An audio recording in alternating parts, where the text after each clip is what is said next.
ലൂക്കോസ് 7-ാം അധ്യായം അതിൻ്റെ 11 മുതൽ.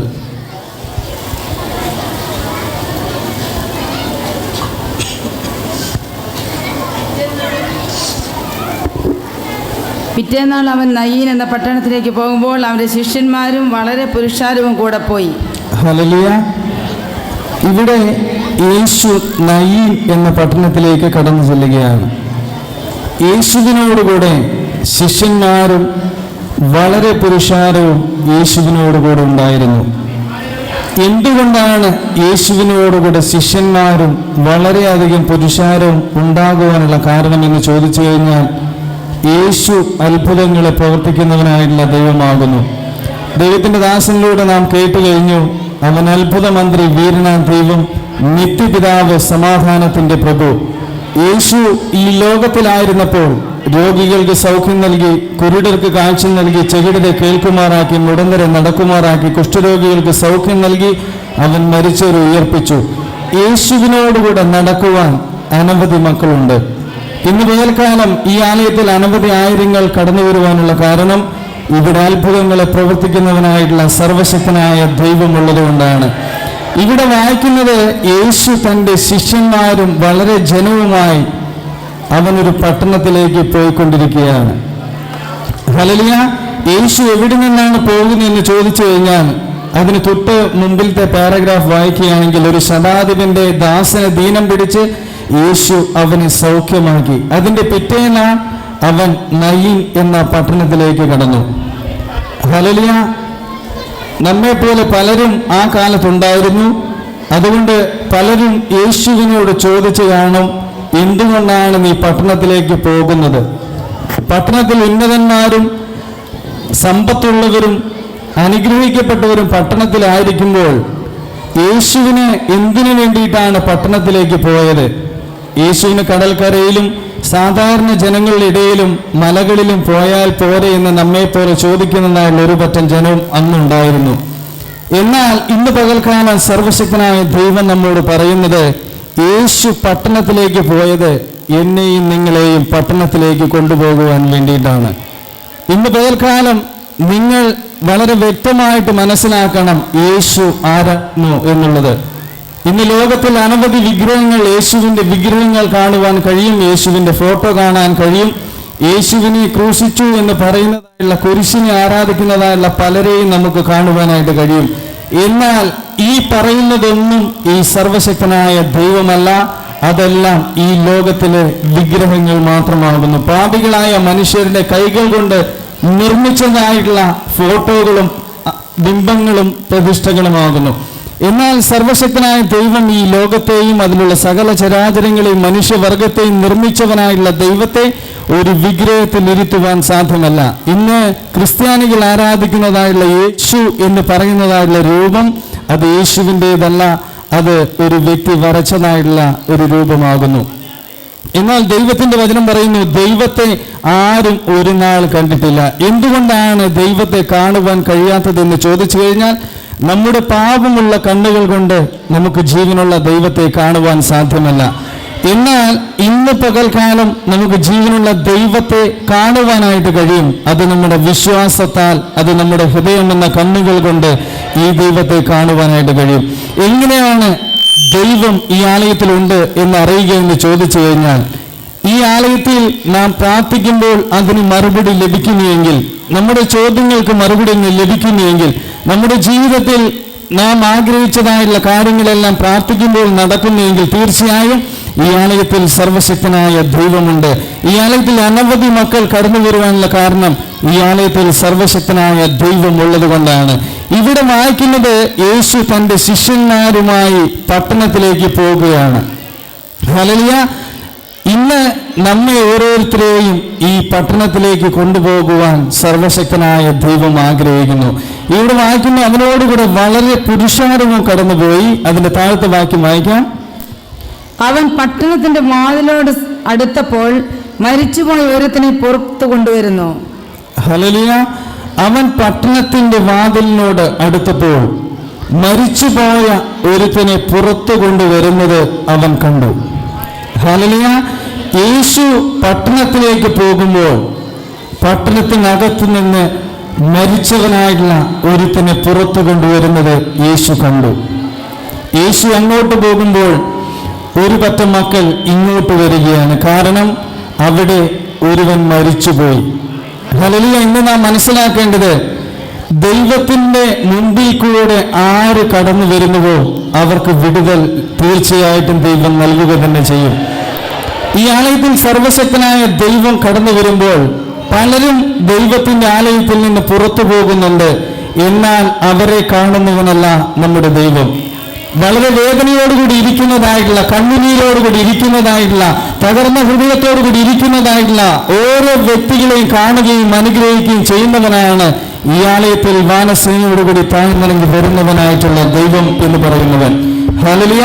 ഇവിടെ വായിക്കുന്നത്, അവൻ പട്ടണത്തിന്റെ വാതിലിനോട് അടുത്തപ്പോൾ മരിച്ചുപോയ ഒരുത്തനെ അവർ പുറത്തു കൊണ്ടുവരുന്നത് അവൻ കണ്ടു. എന്തുകൊണ്ടാണ്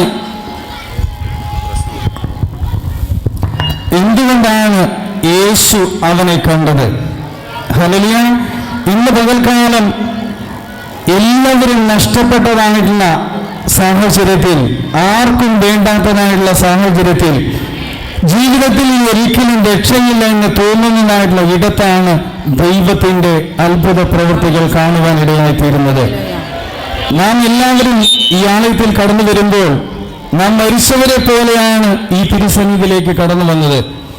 എന്നാൽ നമ്മുടെ കണ്ണുനീർ കണ്ടവനായിട്ടുള്ള ദൈവം, നമ്മുടെ യാചനകൾ കേട്ടവനായിട്ടുള്ള ദൈവം, നമ്മുടെ ജീവിതത്തിൽ അവൻ വലിയ അത്ഭുതങ്ങളെ പ്രവർത്തിക്കുകയും ഇന്ന് നമ്മെ ജീവനോട് ശേഷിപ്പിക്കുകയും നമ്മുടെ ജീവിതത്തിൽ സമാധാനവും അനുഗ്രഹവും നൽകുന്നവൻ ഒരുവനേ ഉള്ളൂ, അത് സർവശക്തനായ ദൈവമാകുന്നു.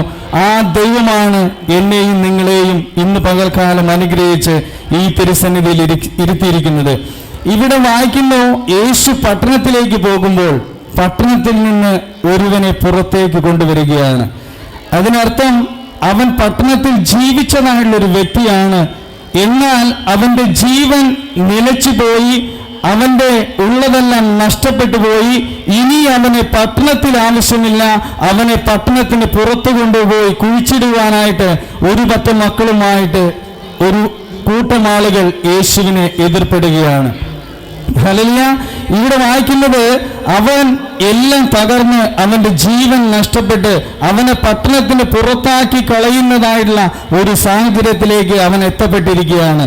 ഇന്ന് നാമും ഇതുപോലെയാണ്. കാരണം നമ്മുടെ ജീവിതത്തിൽ എല്ലാം ഉണ്ടായിരുന്നു, പക്ഷേ ഒരു നാളിൽ നമ്മുടെ ജീവിതത്തിൽ എല്ലാം നഷ്ടപ്പെട്ടു പോയി. നമ്മുടെ ഉറ്റവരും ഉടയവരും നമുക്ക് ഇല്ലാതെയായി. നമ്മുടെ കൂടെ നടക്കുന്നവർ നമുക്ക് അന്യരായി തീർന്നു. നമുക്ക് ആശ്വാസം പറഞ്ഞു തരുവാൻ ആരുമില്ലാത്തതായുള്ള ഒരു സാഹചര്യത്തിലേക്ക് നാം കടന്നു വന്നു.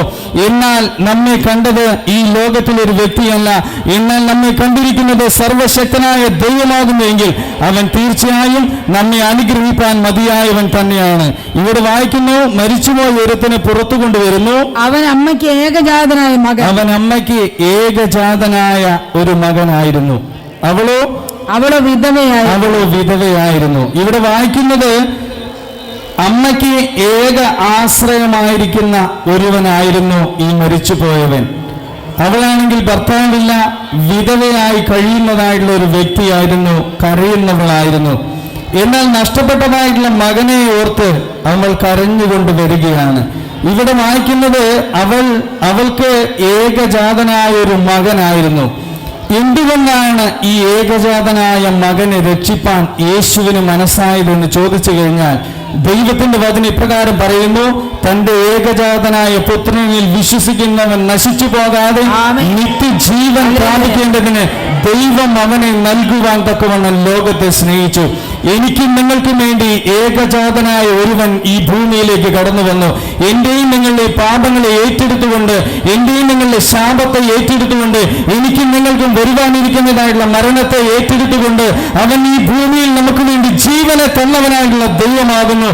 അതെന്തിനു വേണ്ടിയിട്ടാണെന്ന് ചോദിച്ചു കഴിഞ്ഞാൽ, വിധവയെ രക്ഷിക്കേണ്ടതിനും ഏകജാതനായ മകനെ രക്ഷിക്കേണ്ടതിനും തന്റെ മക്കളെ രക്ഷിക്കേണ്ടതിനും തനിക്കുള്ള ജനത്തെ രക്ഷിക്കേണ്ടതിനും ദാരിദ്ര്യത്തിലും കഷ്ടതയിലും കണ്ണുനീരിലും രോഗത്തിലും നിരാശയിലും കഷ്ടതയിലും കണ്ണുനീരിലും കിടക്കുന്നതായിട്ടുള്ള ജനത്തിന് വിടുതൽ നൽകേണ്ടതിന് വേണ്ടിയിട്ടാണ് യേശു ഈ ഭൂമിയിലേക്ക് കടന്നു വന്നത്. ഇന്ന് ലോകത്തിൽ അനവധി അവതാരങ്ങളുണ്ട്. അവർ നല്ലവരെ ചേർക്കുവാനും ദുഷ്ടന്മാരെ നിഗ്രഹിക്കുവാനും കടന്നു വന്നു. എന്നാൽ യേശു കടന്നു വന്നത് നല്ലവരെ ചേർക്കുവാനല്ല, ലോകത്തിൽ കൊള്ളരുതാത്തവരെ ദൈവരാജ്യത്തിലേക്ക് കൊണ്ടുപോകുവാനാണ് യേശു ഭൂമിയിലേക്ക് വന്നത്. ഇവിടെ വായിക്കുന്നു, അവളുടെ അമ്മയ്ക്ക് ഏകജാതനായ ഒരു മകനായിരുന്നു, അവൾ വിധവയായിരുന്നു. അവളെല്ലാം നഷ്ടപ്പെട്ടവളായി ദൈവത്തിന്റെ മുമ്പിൽ കൂടെ അവൾ കടന്നു പോവുകയാണ്. ദൈവത്തിന് ആവശ്യം കരയുന്നതായിട്ടുള്ള വ്യക്തികളെയാണ്. ദൈവത്തിന് ആവശ്യം മരിച്ചു പോകുന്നതായിട്ടുള്ള വ്യക്തികളെയാണ്. യേശുവിന് ആവശ്യം കഷ്ടതയും കണ്ണുനീരും നിറഞ്ഞതായിട്ടുള്ള വ്യക്തികളെയാണ്. കാരണം അവർക്ക് വിടുതൽ നൽകുവാനാണ് യേശു ഈ ഭൂമിയിലേക്ക് കടന്നു വന്നത്. ഇന്ന് അനവധി പേർ രോഗത്തോടുകൂടി കടന്നു വന്നിട്ടുണ്ട്, അനവധി പേർ കഷ്ടതയോടുകൂടി കടന്നു വന്നിട്ടുണ്ട്, ഡോക്ടർമാർ ഉപേക്ഷിക്കപ്പെട്ടവരായി അനവധി പേർ കടന്നു വന്നിട്ടുണ്ട്.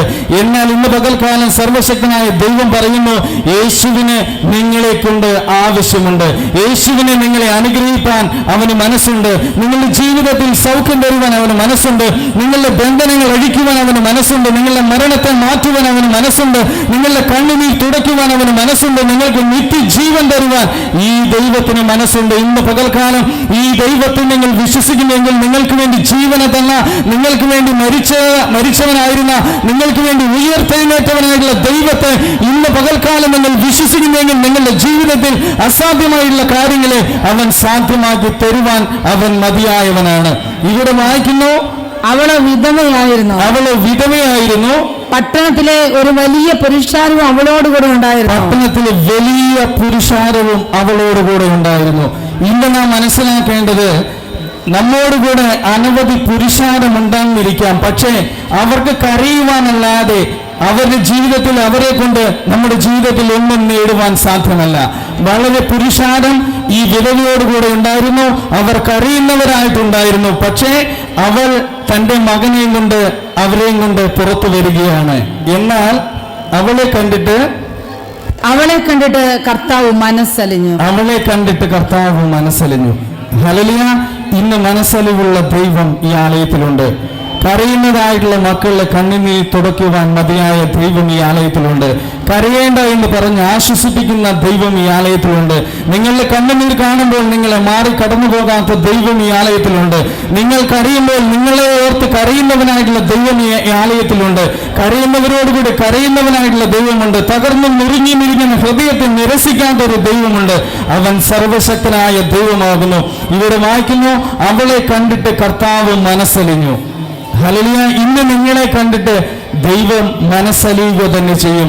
ഈ ആലയത്തിൽ കടന്നു വന്ന ആരെയും കുറിച്ച് ദൈവം മനസ്സലിയാതെ പോയിട്ടില്ല. എല്ലാവരുടെ മേലും ദൈവത്തിന്റെ മനസ്സലിവുണ്ട്.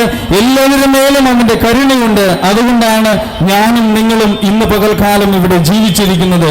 ഇവിടെ പറയുന്നു, യേശു അവളെ കണ്ടിട്ട് മനസ്സലിഞ്ഞു, അവളോട് കരയേണ്ട എന്ന് പറഞ്ഞു. ഹല്ലേലൂയ. യേശുവിന് മാത്രമേ കരയേണ്ട എന്ന് പറയുവാനുള്ള അധികാരമുള്ളൂ. ഇന്ന് നാം എല്ലാവരും കരയേണ്ട എന്ന് പറയുന്നവരാണ്. പക്ഷേ നമുക്കൊരിക്കലും ആരുടെയും കണ്ണുനീർ തുടയ്ക്കുവാൻ സാധ്യമല്ല. ഇന്ന് ലോകത്തിൽ അനവധി അവതാരങ്ങളുണ്ട്, അനവധി വിഗ്രഹങ്ങളുണ്ട്. അവർക്കാർക്കും നമ്മുടെ കണ്ണുനീർ തുടയ്ക്കുവാൻ സാധ്യമല്ല. എന്നാൽ ഇന്ന് കരയേണ്ട എന്ന് പറയുവാൻ അധികാരമുള്ളവൻ ഒരുവനേ ഉള്ളൂ, അത് യേശു മാത്രമാകുന്നു.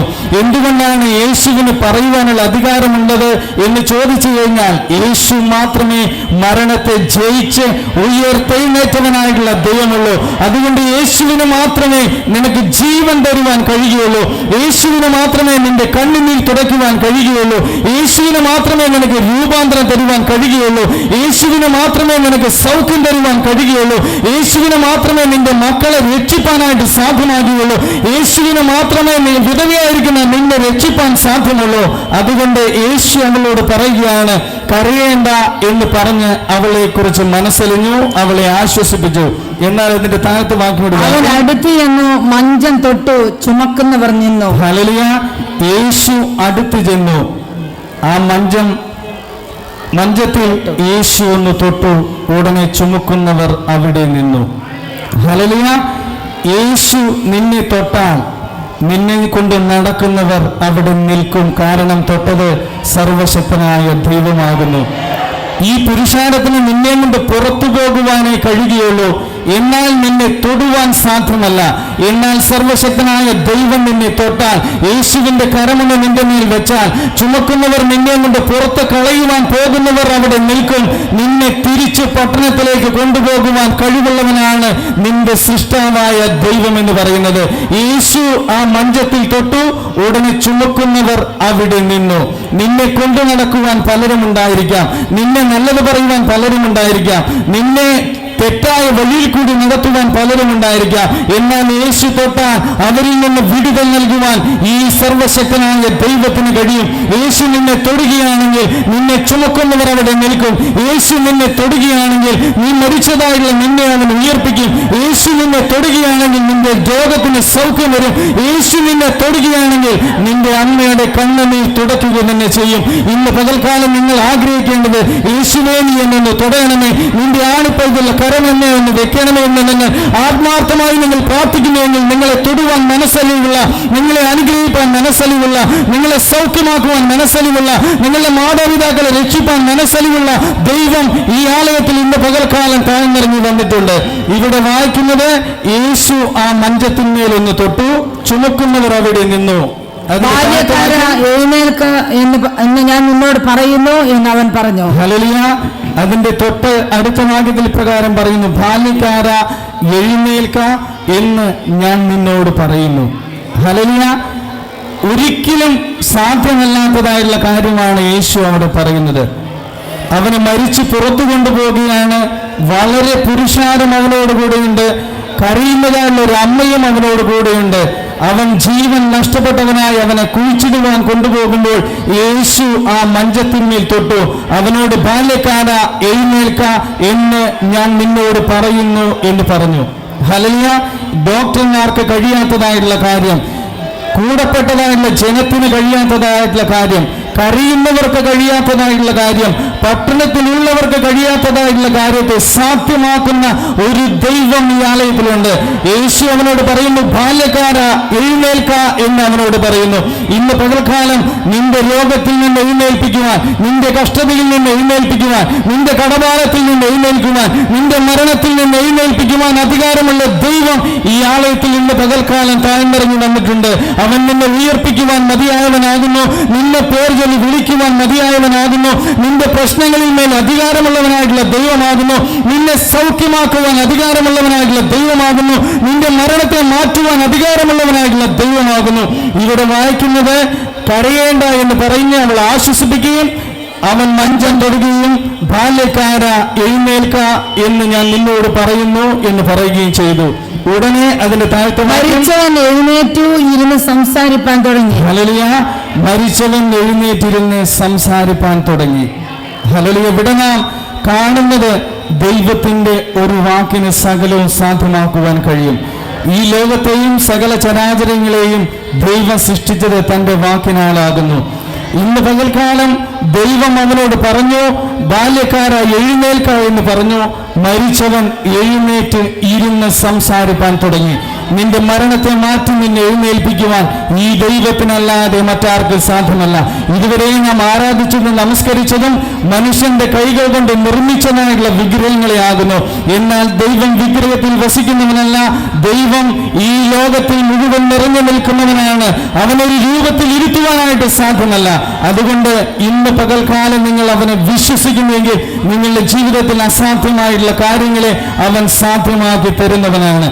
ഇവിടെ ഭൗതികമായിട്ടുള്ള അർത്ഥം എന്താണെന്ന് ചോദിച്ചു കഴിഞ്ഞാൽ, എല്ലാം നഷ്ടപ്പെട്ട് പട്ടണത്തിന് പുറത്തേക്ക് കൊണ്ടുപോയ ആ ബാല്യക്കാരനെ യേശു തൊട്ടാൽ അവന് സൗഖ്യമുണ്ട്. എന്തിനു വേണ്ടിയിട്ടാണ് യേശു അവനെ തൊട്ടത്? അവന്റെ നഷ്ടപ്പെട്ടതായിട്ടുള്ള ജീവിതത്തെ അവൻ മടക്കി കൊടുക്കേണ്ടതിന് വേണ്ടി.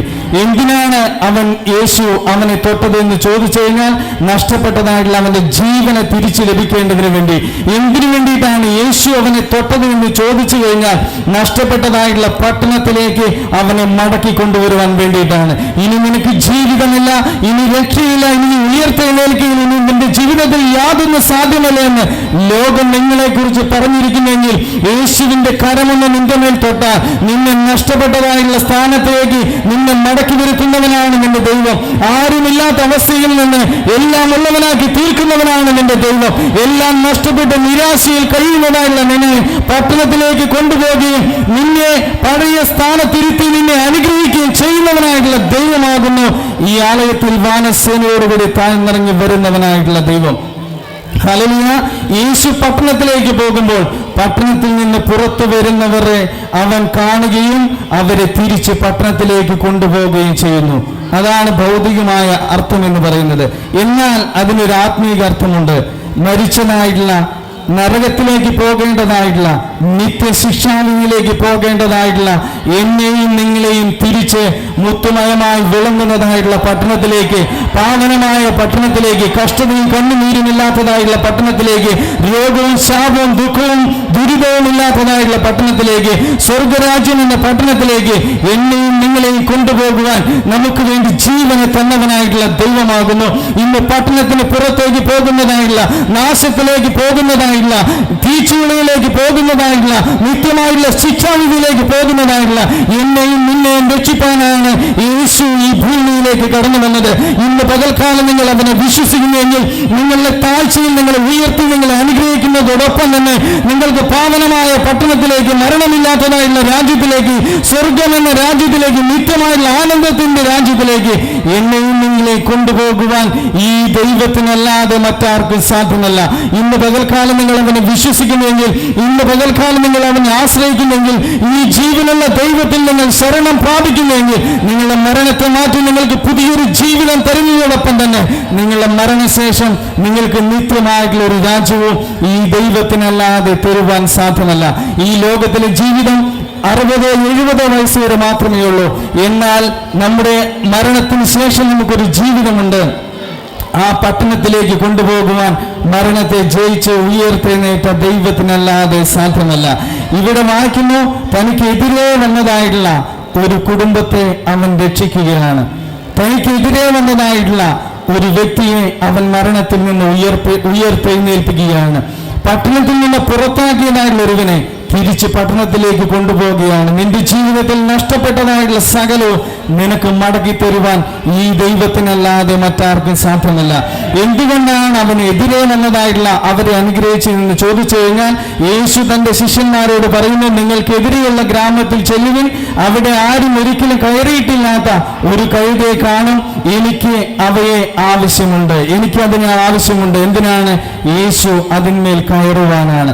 ഇന്ന് കഴുതകളാകുന്ന നമ്മെ, കെട്ടപ്പെട്ടതായിട്ടുള്ള കഴുതകളാകുന്ന നമ്മെ, ദൈവത്തിനെതിരെ നിന്നതായിട്ടുള്ള നമ്മെ ദൈവത്തിന് ആവശ്യമുള്ളത് കൊണ്ടാണ് ഈ അവസ്ഥകളിലെല്ലാം നമ്മുടെ ജീവിതത്തിൽ വന്നു ഭവിച്ചത്. എന്നാൽ ഈ രോഗം വന്നില്ലായിരുന്നെങ്കിൽ, ഈ പ്രയാസം വന്നില്ലായിരുന്നെങ്കിൽ, ഈ കഷ്ടത നമുക്ക് വന്നില്ലായിരുന്നെങ്കിൽ ഒരിക്കലും നമ്മൾ ഈ ജീവനുള്ള ദൈവത്തെ അറിയുമായിരുന്നില്ല. എന്നാൽ കഷ്ടത വന്നത് ജീവനുള്ള ദൈവത്തെ അറിയുവാൻ ഇടയായിത്തീരുന്നു. നിന്റെ ജീവിതത്തിൽ എന്തെല്ലാം നഷ്ടപ്പെട്ടോ അതെല്ലാം ജീവനുള്ള ദൈവത്തെ അറിയുവാൻ വേണ്ടിയിട്ടാകുന്നു. നിന്റെ നഷ്ടത്തെ ലാഭമാക്കി തീർക്കുവാൻ കഴിവുള്ള ദൈവം ഈ ആലയത്തിലുണ്ട്. നിന്നെ പട്ടണത്തിന് പുറത്തേക്ക് കൊണ്ടുപോയി കുഴിച്ചിടുവാൻ കൊണ്ടുവന്നതായുള്ള ജനത്തിന്റെ മധ്യത്തിൽ, നീ ചുമന്നുകൊണ്ട് വന്നതായുള്ള ജനത്തിന്റെ മധ്യത്തിൽ അവനെ എഴുന്നേൽപ്പിച്ച്, അവനെ സംസാരിപ്പിച്ച്, അവനെ പട്ടണത്തിലേക്ക് യേശുവിനോടുകൂടെ മടക്കി കൊണ്ടുപോയവനാണ് ഈ സർവശക്തനായ ദൈവം എന്ന് പറയുന്നത്. അതുകൊണ്ട് നിങ്ങളുടെ ജീവിതത്തെ സകല നഷ്ടങ്ങളെയും അവൻ ലാഭമാക്കി തീർക്കുന്നവനാണ്. നിങ്ങൾ നഷ്ടപ്പെട്ടതായ പട്ടണത്തെ ഓർത്ത് നിങ്ങൾ വ്യാകുലപ്പെടേണ്ട. യേശു പോകുന്നത് നീ മരിച്ചനായുള്ള പട്ടണത്തിലേക്കാണ്. എന്തിനു വേണ്ടിയിട്ടാണ് പട്ടണത്തിലേക്ക് പോകുന്നത്? മരിച്ചനായുള്ള നിന്റെ ജീവനോടുകൂടി ആ പട്ടണത്തിലേക്ക് പ്രവേശിപ്പിക്കുവാൻ വേണ്ടിയിട്ടാണ്. അതുകൊണ്ട് ഇന്ന് നിങ്ങൾ അവനെ വിശ്വസിക്കുന്നുവെങ്കിൽ നിങ്ങളുടെ ജീവിതത്തിൽ അസാധ്യമായിട്ടുള്ള കാര്യങ്ങളെ അവൻ സാധ്യമാക്കി തരിക തന്നെ ചെയ്യും. ഇവിടെ ബാല്യക്കാര എഴുന്നേൽക്ക എന്ന് പറഞ്ഞു. ഉടനെ മരിച്ചവൻ എഴുന്നേറ്റ് ഇരുന്ന് സംസാരിപ്പാൻ തുടങ്ങി. അവൻ അവനെ അമ്മയ്ക്ക് ഏൽപ്പിച്ചു കൊടുത്തു. അവനെ അമ്മയ്ക്ക് ഏൽപ്പിച്ചു കൊടുത്തു. ഹല്ലേലൂയ. അവൻ എഴുന്നേൽപ്പിക്കുന്നത് അവനെയും കൊണ്ട് പോകുവാനല്ല, അവന്റെ കുടുംബത്തിന് ആശ്രയമായിരിക്കുന്ന അവനെ ഉയർപ്പിച്ചത് തന്റെ അമ്മയ്ക്ക് ഏൽപ്പിച്ചു കൊടുക്കുവാൻ വേണ്ടിയിട്ടാണ്. ഇന്ന് പകൽക്കാലം ദൈവം നമ്മെ ജീവനോടെ നിലനിർത്തിയിരിക്കുന്നത് മാതാപിതാക്കളെ നാം ബഹുമാനിക്കേണ്ടതിന് വേണ്ടിയിട്ടാണ്. നമ്മുടെ കഷ്ടതയിൽ നിന്ന് ദൈവം നമുക്ക് സമാധാനം നൽകിയത് നമ്മുടെ മാതാപിതാക്കളെ നാം കരുതേണ്ടതിന് വേണ്ടിയിട്ടാണ്.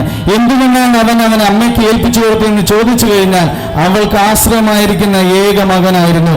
എന്നാൽ ദൈവം നമ്മെ അനുഗ്രഹിക്കുമ്പോൾ, ഈ ആലയത്തിൽ അനവധി മാതാപിതാക്കൾ മക്കളും വരുന്നുണ്ട്.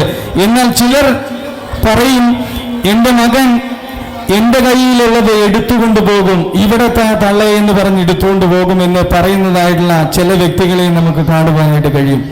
എന്നാൽ യേശു ഇവൻ ഉയർത്തെഴുന്നേൽപ്പിച്ച് വിട്ടത് എന്തിനു വേണ്ടിയിട്ടാണ്? അവന്റെ അമ്മയ്ക്ക് ഏൽപ്പിച്ചു കൊടുക്കുവാൻ വേണ്ടിയിട്ടാണ്. അതെന്തിനു വേണ്ടിയിട്ടാണ്? തൻ്റെ അമ്മയെ കരുതുവാൻ വേണ്ടിയിട്ടാണ്. ഇന്ന് പകൽക്കാലം ദൈവം സ്നേഹമാകുന്നു എന്ന് വളരെ വ്യക്തമായിട്ട് നമ്മെ പഠിപ്പിക്കുകയാണ്. ദൈവത്തിന്റെ സന്നിധിയിൽ അവനെ നമ്മെ ഓരോരുത്തരെയും കൊണ്ടുവന്നിരിക്കുന്നത് നാം കുടുംബത്തോടുകൂടി സന്തോഷത്തോടും സമാധാനത്തോടും കൂടി ദൈവത്തെ ആരാധിച്ച് ദൈവത്തെ അനുഗമിക്കുവാനാണ്. ദൈവം നമ്മെ തിരഞ്ഞെടുത്തത് നമ്മുടെ മാതാപിതാക്കളെ കരുതുവാനും അവരെ സ്നേഹിപ്പാനും അവർക്ക് വേണ്ടി ജീവിപ്പാനും വേണ്ടിയിട്ടാണ്. അതുകൊണ്ട് ഇവിടെ വായിക്കുന്നത്, മരിച്ചവൻ എഴുന്നേറ്റിരുന്ന് സംസാരിപ്പാൻ തുടങ്ങി, അവൻ അവനെ അമ്മയ്ക്ക് ഏൽപ്പിച്ചു കൊടുത്തു. അതിന്റെ താഴത്തെ വാക്യം കൂടി, എല്ലാവർക്കും ഭയം പിടിച്ചു. എല്ലാവർക്കും ഭയം പിടിച്ചു. നിന്റെ ജീവിതത്തിൽ ദൈവം പ്രവർത്തിക്കുമ്പോൾ നിന്റെ പരിസരങ്ങളിലുള്ളവർക്ക് ഭയം പിടിക്കും. നിനക്ക് വേണ്ടി ദൈവം പ്രവർത്തിക്കുമ്പോൾ നിന്റെ പട്ടണത്തിലുള്ളവർക്ക് ഭയം പിടിക്കും. കാരണം ഈ ആലയത്തിൽ സർവശക്തനായ ദൈവം പ്രവർത്തിക്കുന്നു. അതുകൊണ്ട് ഈ ദേശത്തുള്ളവർക്കും ഭയമാണ്, ഈ ലോകത്തിനും ഭയമാണ്. കാരണം ഇവിടെ ഭയപ്പെടുവാൻ യോഗ്യനായിട്ടുള്ള ദൈവം ഈ ആലയത്തിലുള്ളത് കൊണ്ടാണ്. ഭയപ്പെടുവാൻ യോഗ്യനായിട്ടുള്ള ഈ ആലയത്തിലുണ്ട്, ഈ ദൈവത്തിന്റെ ദാസനോടുകൂടിയുണ്ട്, ഈ ജനത്തോടുകൂടിയുണ്ട്. അതുകൊണ്ട് ലോകം നമ്മെ കുറിച്ച് ഭയപ്പെടുക തന്നെ ചെയ്യും. ഇവിടെ വായിക്കുന്ന എല്ലാവർക്കും ഭയം പിടിച്ചു. ഒരു വലിയ പ്രവാചകൻ നമ്മുടെ ഇടയിൽ എഴുന്നേറ്റിരിക്കുന്നു, ദൈവം തന്റെ ജനത്തെ സന്ദർശിച്ചിരിക്കുന്നു എന്ന് പറഞ്ഞ് ദൈവത്തെ ദൈവം തന്റെ ജനത്തെ സന്ദർശിച്ചിരിക്കുന്നു എന്ന് പറഞ്ഞ് ദൈവത്തെ മഹത്വപ്പെടുത്തി. നിന്റെ ജീവിതത്തിൽ ദൈവം നൽകുന്നതായിട്ടുള്ള അത്ഭുതങ്ങൾ മറ്റുള്ളവർ ദൈവത്തെ മഹത്വപ്പെടുത്തുവാൻ ഇടയായിത്തീരും. നിന്റെ ജീവിതത്തിൽ ദൈവം നൽകുന്നത് ലോകം കാണുകയാണ്. ദൈവം നൽകുന്നത് ഒളിച്ചോ മറഞ്ഞിരുന്നതല്ല അവൻ നൽകുന്നത്. അവൻ ലോകത്തിന് വളരെ വ്യക്തമായിട്ട് കാണിക്കുന്ന വിധത്തിലാണ് എന്നെയും നിങ്ങളെയും ഈ സർവശക്തനായ ദൈവം അനുഗ്രഹിക്കുന്നത്. അതുകൊണ്ട് അതിന്റെ 17-ാമത്തെ വാക്യം കൂടി വായിക്കാം. അവനെ കുറിച്ചുള്ള ഈ ശ്രുതി യഹൂദിലൊക്കെയും ചുറ്റുമുള്ള നാടെങ്ങും പരന്നു. ഹല്ലേലൂയ. അവനെ കുറിച്ച് ആ ദേശം മുഴുവൻ അറിയാനിടയായിത്തീരുന്നു.